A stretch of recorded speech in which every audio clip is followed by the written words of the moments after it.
No. Not today. Nope. Not doing it. Okay, Billboard's Top 100 Year-End List. Just gonna pick one at random here. Okay.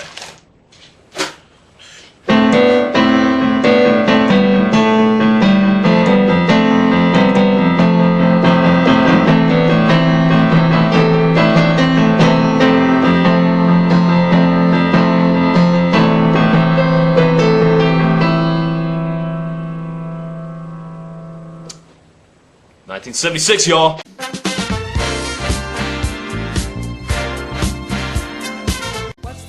1976, a grand year. The year of America's bicentennial, and oh how this country celebrated. With picnics and cookouts, with a renewed sense of patriotism, and most of all, with a buttload of awesome music.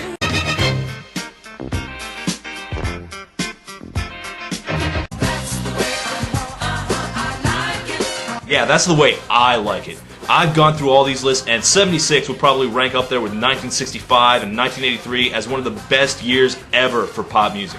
There is so much great funk, soul, classic rock, R&B, singer-songwriter ballads, hard rock, early disco, and even crossover country music that it is absolutely ridiculous. I could make a top 30 out of this list and still have to make some really painful cuts. And it's not just that there's a lot of good stuff, it's that all the good stuff is amazingly good. This is a year that brought us Dream On, Give Up the Funk, Bohemian Rhapsody, The Boys Are Back in Town, Love Roller Coaster, Evil Woman, Rock and Roll All Night. Dear God, this year rocks! Of course, when the good stuff is that good, it just makes the bad stuff look that much worse, and it's helpful to compare the worst of 76 to the other top 10s I've done in the past. Where the worst songs of 2010 were aggressively obnoxious and the worst songs of 1987 were bland and insipid, the worst songs of 1976 are kitschy and lame. And if you've got more of a stomach for 70s cheese than I do, you're not gonna like my picks of this list very much. But you know what? When a year can give you Elton John and P-Funk, there's no making excuses for turds like the ones I'm about to reveal to you. So wake up, everybody. We're gonna take it to the limit one more time. We're counting down! The top 10 worst hit songs of 1976.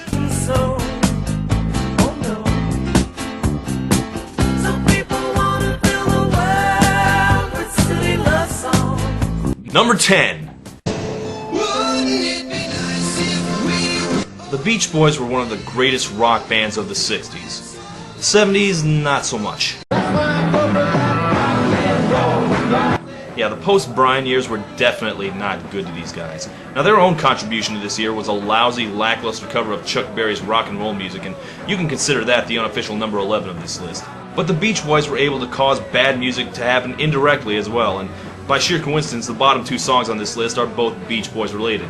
Now, maybe it's a little unfair to hold things like this against the guys who gave us good vibrations and God only knows, but quite frankly, someone has to take the blame for this. So, that out of the way, let me tell you about a guy named Henry Gross.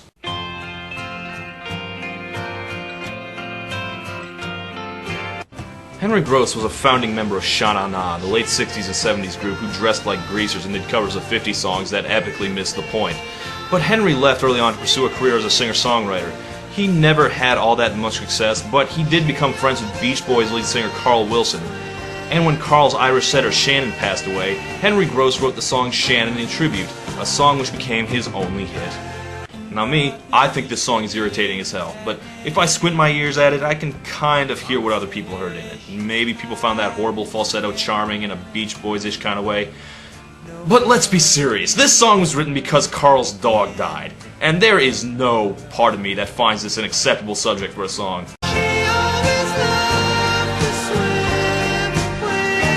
Oh boo-hoo, the doggy's dead. I'm a 12-year-old girl, apparently. No, I cannot believe this sappy-ass shit was the best thing you could think of to write a song about, especially considering that Carl's brother Brian Wilson was going through a well-publicized depression and drug-induced mental breakdown. God, do you think they ever spoke? Hey, Henry, is Carl around? I really need to talk to him. I think Dr. Landy might be taking advantage of me. Oh God, I can't talk right now, Brian. I don't know if you heard, but Carl's dog died. And I'm just so upset. I have to go write a song about it right now. I'm sorry, I have to go. Just can you please get Carl? I gotta go. Bye. You know, for what it's worth, I asked Casey Kasem to add more details about the song, but he didn't want to. This is the last goddamn time I want somebody to use his fucking brain. I gotta talk about a fucking dog dying. Henry Gross. His one hit was about a dead dog. Apparently there are more weepy 40-something housewives in the world than I realized.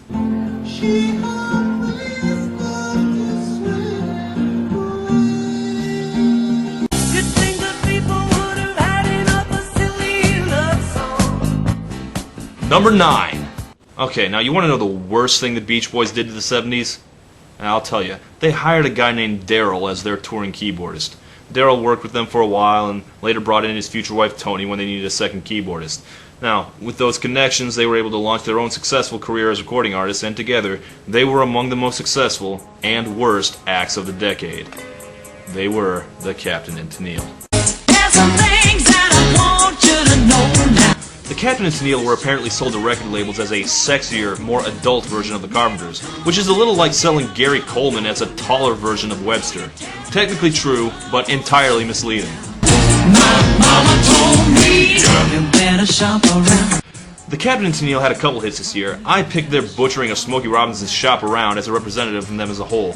As a performer, Toni Tennille always came off the same way, like your best friend's mom got on the karaoke machine after having too many daiquiris. You're just left embarrassed for everyone involved. If this were any other music group, I'd call this their worst song. With the Captain and Tennille, I'm not even sure this would make their bottom 5. I mean, they had a song called Muskrat Love, and it was literally about muskrats in love. Now, if there's one thing that makes this song in particular unbearable, it's that the original song was about playing the field and making sure you have something to compare your future mate to before you settle down. And that worked just fine for old Smokey, but be damned if I'm going to take romantic advice from a woman who wound up with a guy that spent his entire adult life dressed like a cast member of The Love Boat. Now, if they were going to cover any Smokey Robinson song, it should have been Tears of a Clown, because that's what he looked like.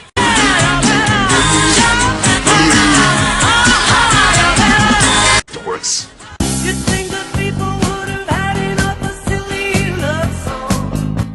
Number 8.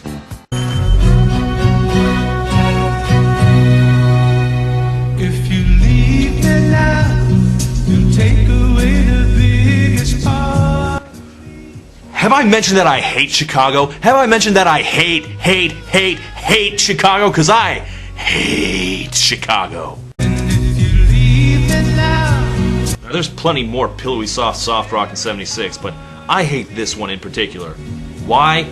As always, it comes back down to Peter Cetera. Simply put, I hate this man's voice. It resonates at just the right frequency to piss me off. It is one of the most wretched things I have ever heard, but I can't really explain why. I don't have this reaction to any other soft rocker in the universe. Phil Collins? Fine. Bryan Adams? Fine. Richard Marx? Fine. No, you know what? I probably would stand up for Michael Bolton before I stuck up for Peter Cetera. My mind just squeals in agony every time I have to hear his horrible dog whistle of a voice encased inside this Xanax of a song. Now, even ignoring Pete Cetera's voice, this song infuriates me. Why would you make a breakup song that sounds like a goddamn lullaby?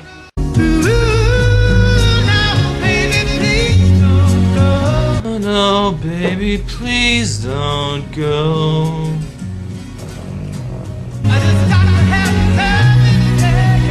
Chicago. A really bad band.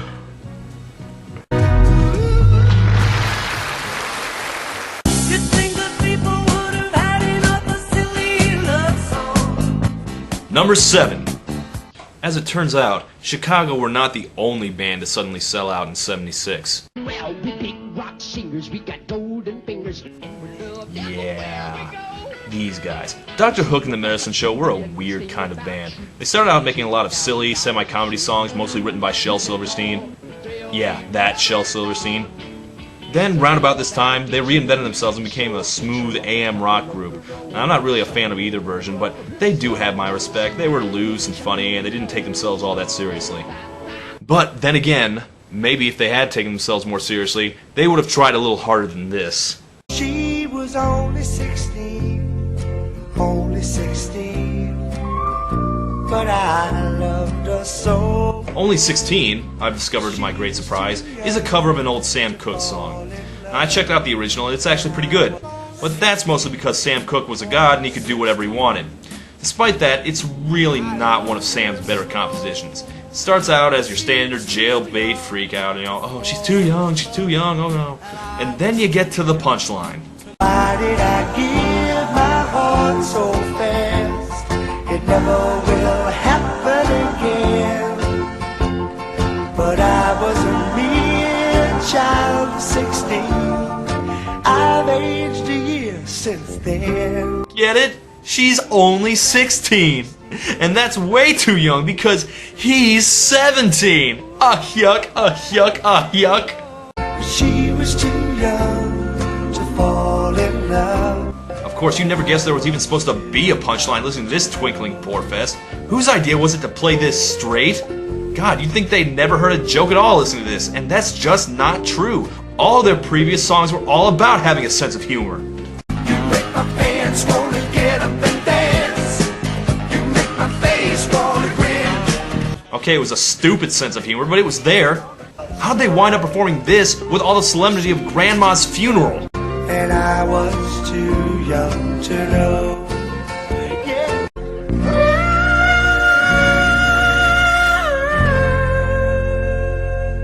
You think the people would have had enough of silly love songs? Number 6. You know what word didn't really survive the end of the 70s? Boogie. Yeah, the 70s were all about boogieing. I'm your boogeyman, so put on your boogie shoes and boogie oogie oogie in a boogie wonderland. Yes, it was a whole decade of boogieing. And if there was ever a song that didn't earn the right to use the word, it was this one. Get up and boogie. And that's not good, because boogie is just about the only word in the song. The Silver Convention were a German band who had their only 2 hits that year, this song and Fly Robin Fly.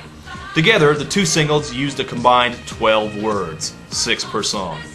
Despite this, Fly Robin Fly actually does come across like an actual song and not an unfinished demo, which is not something I can say about Get Up and Boogie. Now forgive the redundancy, but a good dance song should make you want to dance. And boy, oh boy, does this song make me want to find a comfortable spot against the wall. Get up and boogie. No. Get up and boogie. No! Is that all you got? I've never felt less like boogieing. You can't kind of suggest people dance, you have to make them dance. This is how you do it. See, that's not a request, that's a command.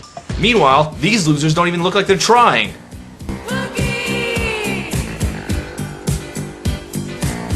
Boogie. For what it's worth, it's a little hard to find video for songs this old, but I am so glad I found this particular one.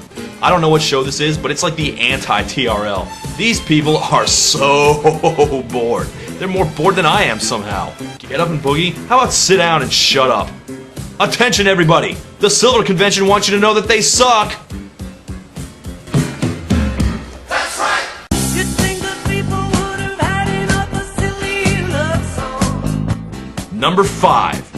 The Billboard charts have always been shaped by the fact that they cover what's popular in America, and America is a big, big place. Now for something to hit number 1 in this country, it's got to have a very widespread appeal. Now compare this to a smaller country like Britain, where weird novelty hits get to number 1 all the time. Now, among the things that have topped the UK charts are Do the Bartman, something called the Ketchup Song, and my personal favorite, Amazing Grace, played on the bagpipes. Now in the US, we don't have to deal with the onslaught of Jive Bunnies or Crazy Frogs or whatever. Except in '76, where 2 ridiculously bad novelty hits made it all the way to number 1. And we'll be dealing with them both, one now and one later. And the one we're going to deal with first is so indelibly associated with the worst music of the '70s that I'm almost obligated to put it on here. And to be fair, it's not like I disagree. I mean, what 2 words send shivers up a music lover's spine more than Disco Duck?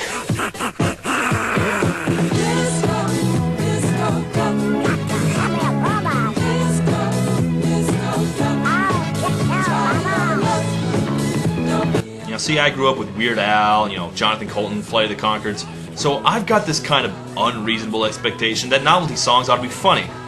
Rick Dees, meanwhile, was a radio DJ, the polar opposite of funny.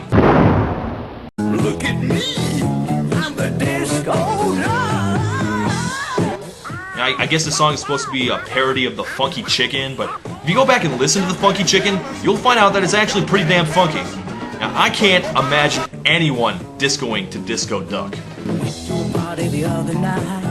Of course, you weren't actually supposed to dance to Disco Duck, I assume. No, you were listening for one reason, to hear this amazing Donald Duck impression.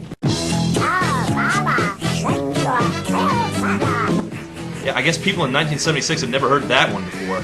Other than that, if you listen to the song, you'll find that the premise of a disco dancing duck is not enough to sustain even a 3-minute song. Hell, they've basically just given up even before the end of the chorus. Don't be a cluck? What the hell does being a cluck mean? What does clucking have to do with ducks? Could you not think of any other insult that rhymed with duck? No, I guess I can't either.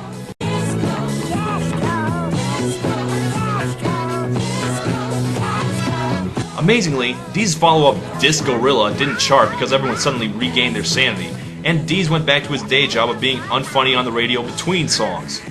But that's probably no consolation for those who had to suffer through this at the time. You know what, screw this. It's time for some Disco Duck Hunt.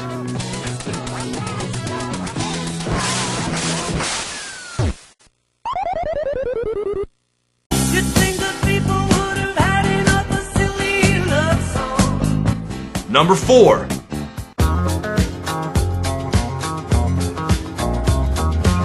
Yeah, you strut, John Travolta. Yeah, you know what? You strut and you dance, John Travolta. Yeah, you strut, you dance, and you sing, John Travolta. Yeah, I never really thought about it, but John Travolta's movies have had a huge effect on popular music. His movies have had some of the best-selling soundtracks of all time. Saturday Night Fever, Grease, Urban Cowboy, Pulp Fiction. Might as well throw in Hairspray in there. Hell, even the Welcome Back Kotter theme was the #1 hit that year. So with all that in mind, I guess it's not that surprising to me that John Travolta had a singing career. It's also not surprising to me that it sucked so hard. The 70s were littered with terrible teen idols. Osmond, Garrett, Cassidy. But Travolta may have been the worst of them by virtue of one simple fact. Unlike all the other simpering pretty boys of the era, John Travolta just flat out couldn't sing.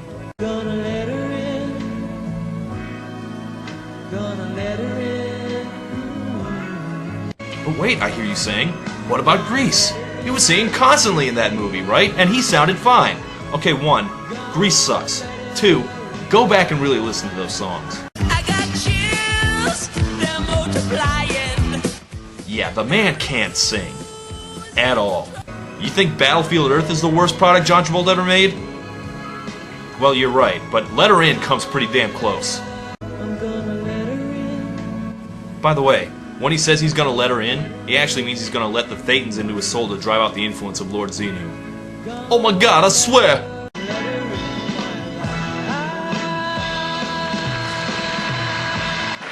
I like my song. What's got a good beat but you can't dance to it? I give it a 35. You think that people would have had enough of silly love songs? Number 3. Manilow! I'm just kidding. I don't really have anything against Barry Manilow. Yeah, he's schmaltzy. He's a cheeseball, but you know he's charming enough and goofy enough that I can't really get too worked up about him. And of course, Copacabana is untouchable. So yeah, got that, everybody? Don't hate Barry Manilow. I think he's okay. So what is it about this song that drives me right up the wall? I write the songs that make the whole world sing. Okay, if there's one attitude that Barry Manilow doesn't wear very well, it's complete arrogance. Do you want to hear Barry Manilow brag about how much money he has? Want to hear him talk about how many groupies he's banged? Of course you don't. No one does. And to be fair, he never has, but even that'd be better than what he claims in this song. Because you see, Barry Manilow writes the songs. He writes all the songs. I've been alive forever, and I wrote the very first song. Yes, He wrote the first song and the last song. He writes the songs that make the whole world sing. He writes the songs that make the young girls cry. I write the songs that make the young girls cry. Yes, Barry Manilow is the Prometheus of music, bringing the gift of song from on high on Mount Olympus down to you. I put the words and the melodies together. He is responsible for all music ever written. Back in Black, Beethoven's Fifth, Scooby-Doo theme, no need to thank him personally, folks. He feels your appreciation in every note you sing. Gag me. I have this feeling that a lot of people are going to think I'm on this amazing ego trip singing I Write the Song. The sad thing is that Barry actually seemed aware of the problems with the song, saying, quote, "The problem with the song was that if you didn't listen carefully to the lyric, you would think that the singer was singing about himself. It could be misinterpreted as a monumental ego trip." Oh, my mistake, Barry. I must be a very superficial listener. Right, where's the ego in presuming to speak for the entire concept of music? It's like when I tell people I'm Jesus. Where's the ego in that? And yeah, of course, I in the song means music. I am music and I write the song. Music writes the songs. That makes perfect sense. Of course, it's one of the great ironies of pop music that Barry Manilow did not write I Write the Songs. And to be fair, he was always quick to give credit to the actual writer, although he may just have been trying to defer blame. No, the actual writer of the song was Bruce Johnston of the Beach Boys? Oh, come on! What the hell, Beach Boys? Where's the quality control? Oh my god, and this was originally recorded by the Captain and Tennille? Oh my god, the layers of suck on this song are unbearable! No. I am not going to sit here and be bragged at by Barry Manilow and the guy who was, at best, the 5th best songwriter in the Beach Boys. You guys write the songs that make the whole world vomit.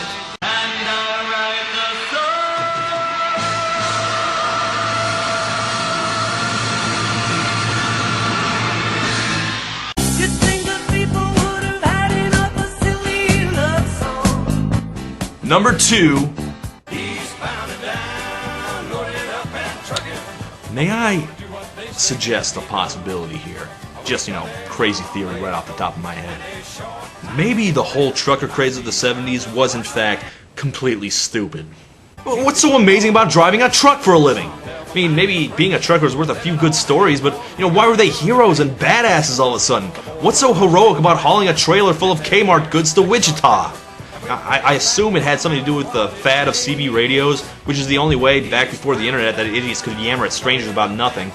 I guess people were hearing these truckers using their own distinct language and giving themselves special nicknames and thought it was cool. But you know who else does that? Internet video reviewers. Why haven't we captured the national consciousness? I well and truly do not get it.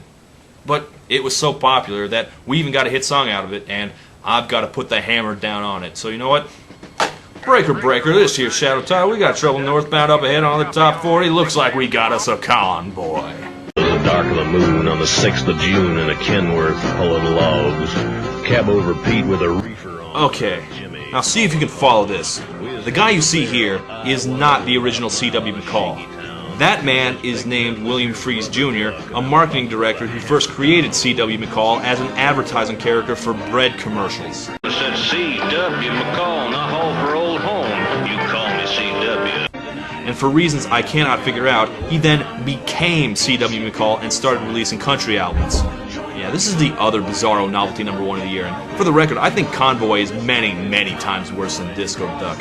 It's just this god-awful, horrible mess of hokey music and incomprehensible trucker lingo.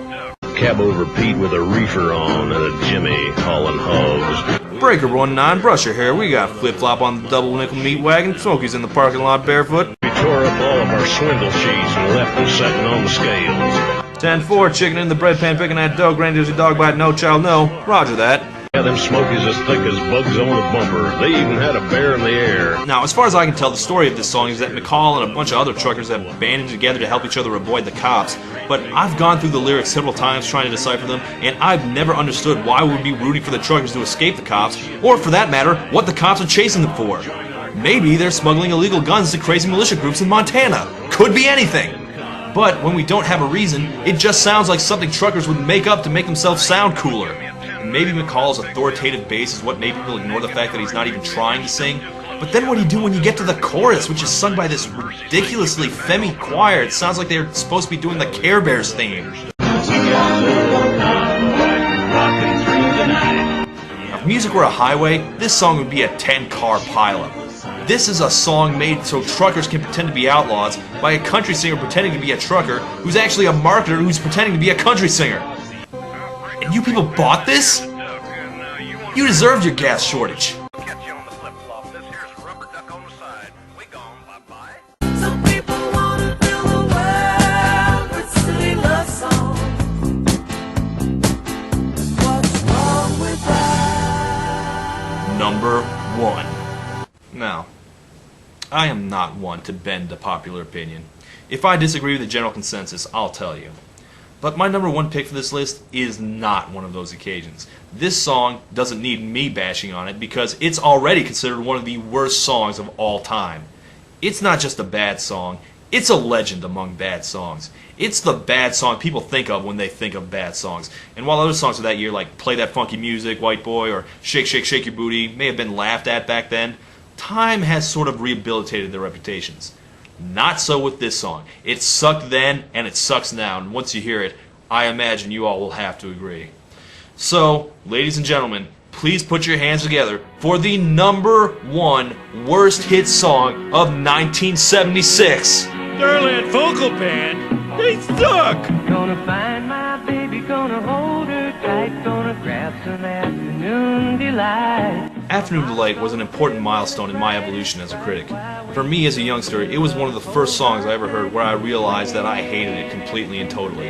Yeah, I really try not to bash people for having different tastes in music than me, but I have no idea what kind of inbred simpleton you would have to be to actually like this song. And it was one of the biggest hits of the decade. I hate the way this song sounds. I hate the vocals. I hate the music. And we haven't even gotten to the actual lyrical content yet. Afternoon Delight was more adult-themed than its innocent melody would have you believe. I'm going to go ahead and assume that most of you already know what this song is actually about. But for those of you who don't... This song is about daytime lovemaking, the naughty type. You've got to be kidding me. These people wrote a song about sex. These people. These people look like they probably need sex explained to them. I refuse to believe that anyone who could make a song that sounds like this have ever even heard of sex. Only very rarely do you have a popular song that, in retrospect, pretty much everyone agrees was absolutely terrible. When you need a song to immediately drive everyone out of the room, Afternoon Delight is the song you play.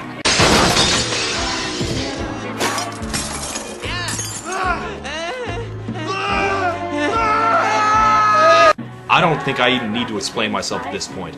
Never in the universe has there been a sex song this unsexy.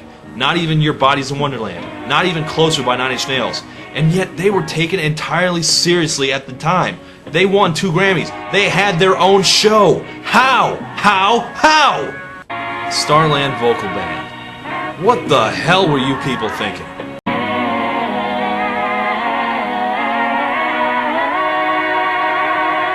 Afternoon delight.